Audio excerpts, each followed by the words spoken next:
covered up, or they don't see, doesn't matter to us, I can understand why people say, what the hell? But it mattered, and it didn't matter 5 generations ago. Polio didn't matter 5 generations ago. Smallpox didn't matter. They mattered recently. They mattered really recently. And one of the most amazing things that has ever happened on this planet is that we eradicated a whole horrible disease, smallpox. It's amazing. It's amazing that we did it. And we're chasing polio now, and we would have had it already, but you know why we didn't? The Rotary Club International, I went to the Gates Foundation live for this story. People went crazy. And they're right. They really spent a lot of energy and time and money, and the Gates folks have too. And they got really close a few years ago. And then the mullahs in northern Sudan basically told a bunch of people, hey, don't take this polio stuff. This is Western medicine propagated by the bad guys who want to take over and kill you. Now, I'm saying this in the context of living in a country where a presidential candidate can say murderous things. So I'm not picking on the mullahs. But they did say that, and a lot of people didn't get the polio vaccine. They got polio. They got infected. They went to the Hajj in Mecca. And suddenly, 3 places in the world with polio became 27 places in the world. And we were not back to square one, but we were way back. And now maybe it'll get done in the next few years. But getting rid of a disease when you're fighting just the virus, when you're fighting just the germs, when you're trying to make people healthy, is an amazingly difficult thing. When you're doing it and also battling misinformation that is handed out by the people that you are supposed to trust, you have a huge problem. I mean, I would be fine if Michelle Bachmann could be prosecuted for what she said. I would just be delighted, because people get prosecuted for less. To say that a woman came up to me and said her daughter was retarded because of the... I mean, I could go up to her and say, my daughter's retarded because I once saw a blue Oldsmobile drive by my house twice on a Friday night. There's just as much chance that Oldsmobile is the cause of my child's illness as that the vaccine is the cause of retardation, which has never been shown in any study ever anywhere that I know. So these things are real and they're scary. And I'm just talking about vaccines because you guys are public health things. I read a lot about food. The food issue is in many ways more upsetting to me because all these people, if you get people who understand that vaccinating their children is good, and then I say something like, oh, GMOs, they're great. They want to throw knives at me because genetically modified food is evil. It's dangerous. We don't know enough about it, and how can we propagate it, just unleash this crap on the world? Well, I've come to learn in the last couple of years when people say that, what they mostly mean, even if they don't know that they mean it, is they hate Monsanto. They hate big companies who own all the seeds and have monopolies, and they don't want farmers not to have choice. And I'm sort of in that camp too. Those are legal, political, social, philosophical issues. They have nothing to do with science. The truth is that for the last 35 years, we've been planting genetically engineered food. I don't call it modified because everything you've ever put in your mouth is modified. We've been planting it on billions of hectares around the world. And the number of people who've been made sick by it, demonstrably sick, is 0. There has never been one case where someone can prove that someone got sick from eating genetically engineered food. And I say this all the time, and I'll say it tonight. If every American swallowed 2 aspirin today, 700 of us would die today. Now, does that mean aspirin should be banned? No, it's a great drug. We swallow billions of aspirin tablets a year in this country. But what it means is there are risks to everything we do. Everything we do. You get in the elevator, power can go out, they can forget about you, you can die. You get in a car, you can die. 37,000 people died in cars last year in this country. If we regulated cars the way the FDA regulates drugs, you would be walking everywhere. Because you wouldn't be allowed to get in a car. So we've decided that it's okay to kill 37,000 people in order to get to where we need to go. And I'm being glib, but that is what we've decided.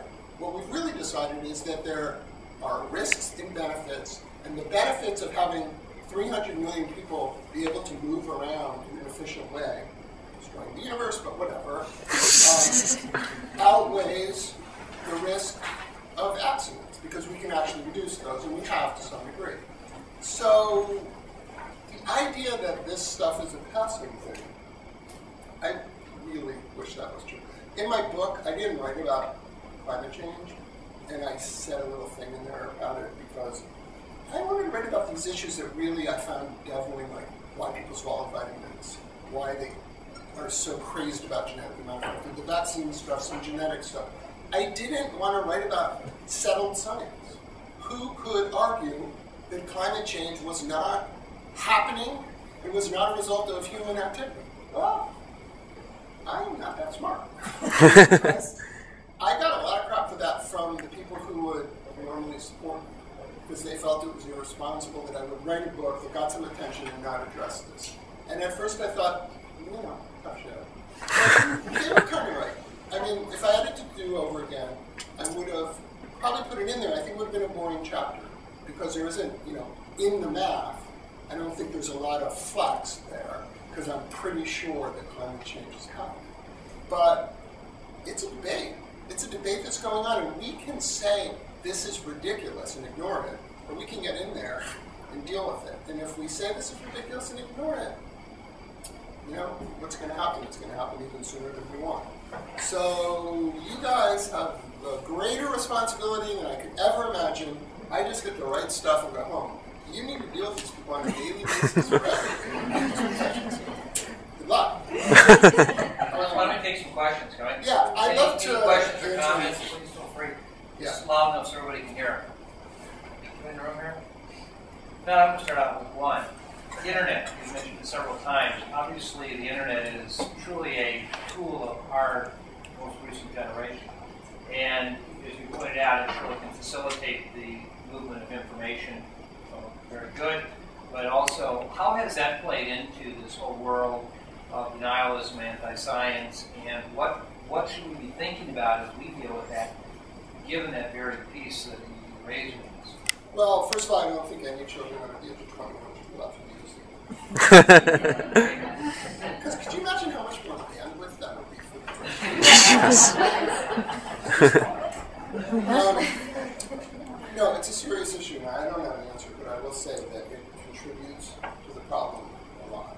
Because when you are anxious and when you want comfort, when you want a solution, when you want an answer, you can find it on the web.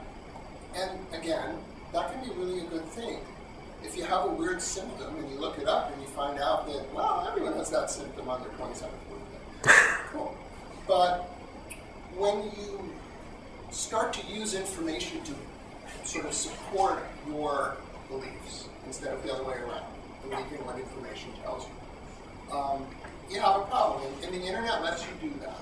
So on the vaccine front, we get a lot of people out there saying, I care about your studies, I know that my kid was fine and then my kid wasn't fine. And nobody will ever be able to challenge that because you can never prove. No one will ever in history prove that a vaccine didn't cause an illness. You can't do it. You can't prove a negative. You can only say, well, we've looked at hundreds of thousands of kids who've been vaccinated and hundreds of thousands of kids who haven't. And we've looked at the autism rates, and we've done it on economic spectrum and racial things and geography and gender. In every way we look at it, it all breaks out pretty much the same. There's no statistical difference ever anywhere. So how could it be a vaccine? Now, that is scientifically quite compelling. It doesn't make someone whose kid is lost in just a miasma of not knowing what to feel, where to go, how to communicate, and possibly that way forever, feel any better. And you can go onto the internet, and you can see Jenny McCarthy, who no longer, whatever Playboy bunnies do, maybe she still does, I don't know. But she'll tell you, just feed them differently, they'll be cured. Or just do this, and they'll be cured. And that would be great. Also, I have 5 easy weight loss tips for you that will make every problem go away. I mean, everybody wants an easy solution. And the worse your problem is, the more you cling to it. When you have something like Alzheimer's or autism or these sort of complex illnesses that aren't going to be resolved so easily, I don't think our society right now wants to hear that. And I said this with Mike and some people before. On my iPhone, if any of you asked me to download a song, any song, I could do it. Any song that exists. If it's out there, I could get it on my phone in 30 seconds. But we can't figure out what causes autism. We can't get a vaccine up and running until we grow it in an egg for 6 weeks on a farm in Pennsylvania. Now, that's what we've been doing since 1947, and I think that makes people crazy. Because why is there this disconnect?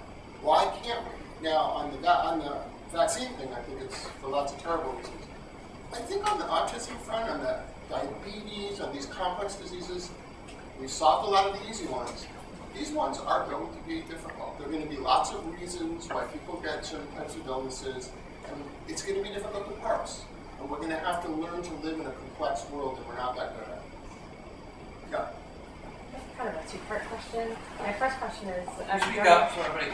Yeah. Thank you. My first question is, as a journalist who writes about science and presumably interviews a lot of scientists, can you just tell us a little bit about that process? What do you think about having to interview scientists or having to write about science as somebody who possibly didn't study it for a lot of your life? And then when you get into these issues of denialism and that kind of thing, sorry, I didn't hear what you said. I'm wondering what you think that scientists could do better if you're talking about vaccines or whatever the issue is. What can they do better to get their points across? Because obviously it's not happening well. Those are two separate but very good questions. What do I think about interviewing science and writing about science? I basically hate them both, but I can't do anything else. Writing about science is the hardest thing I've done as a journalist. I've covered wars and fancy things like that. You know, in a war, you just get up in the morning and people shoot each other, and you write down what happens, and you write down where the bombs fell, and then you go home and get drunk.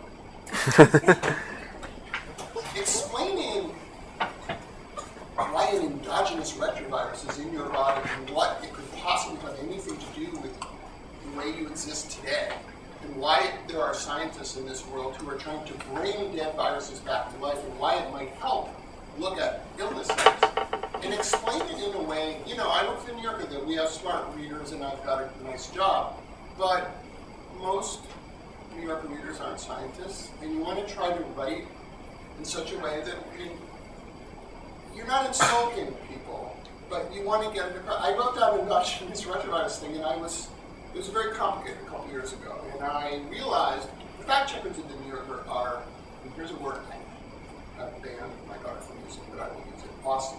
They're amazing. However, it was so complex, and I was a little flipping out, and I called David Baltimore, who I've known a long time, and I said, I wrote this story, and I'm trying to decide what's worse, being humiliated in front of you or in front of a million readers. So could you just read this thing out? So he did. And he sent me back the type of thing that scientists do, which is he sent me back 3 types of comments. He caught a couple errors that would have been embarrassing and stupid, and I should have known better, and that was great. He had 6 or 7 kind of volitional things that you could do or not do, some of which I did, and it helped the piece. And then he had ridiculous things that only molecular biologists could possibly care about. He was like, how can you not describe the cDNA and the, things that if you... I said this to the fact checker during that story, because he started talking about that. I said, our job is not to make people cry. That's our goal. There are other stories where you want people to cry. When you're reading about viruses, that isn't the thing. So it's really hard. It's really fulfilling. It takes me a long time to do it. It's always been difficult.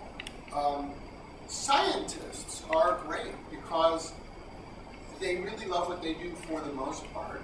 Some of them aren't that articulate, but lots of them are. Some of them don't like to talk to the press or haven't had much practice, but they pick it up pretty rapidly. As a journalist, one of the skills one learns is to find those who are good at talking and latch onto them like a virus. When I started writing about AIDS many, many years ago, I didn't know what a molecule was.